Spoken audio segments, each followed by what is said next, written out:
This next story involves scammers. They are out there and they are preying on all of us. Experts say that hackers and thieves are more likely than ever to strike. So what can we do to keep our families safe? Team 12's Bianca Bono joins us now with secrets from an expert. Bianca?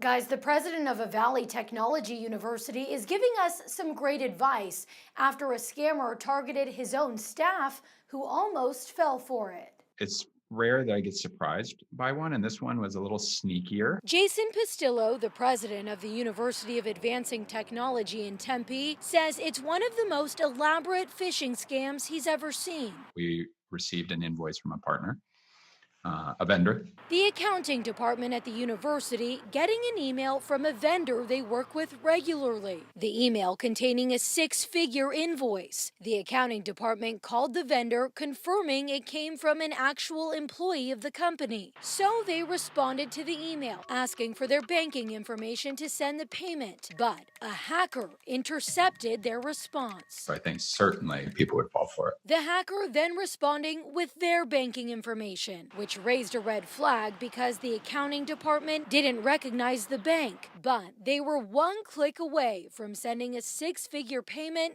to a scammer. Certainly the phishing attempts have gotten a lot heavier since everybody went to work from home. Pistillo says that's in part because many of us are now using our personal computers and at-home Wi-Fi, which is typically less protected. Most people I know at home are lazy about doing their updates. They're lazy about their security. They don't even have a password on their computer. He says there are three things you can do to ensure you don't become the victim of a scam. 1, if you're buying something online, try to use PayPal or credit card in case you're dealing with a fraudulent vendor. 2, although more transactions are moving to email, be suspicious of anyone sending you a link asking for your account information. And 3, use tools like video chat to verify who you're talking to. We're talking about the physical coronavirus infection, but the technical infections are rampant right now. And a bonus secret, if you get any texts, calls, or emails from the government, don't respond. The IRS won't contact you that way.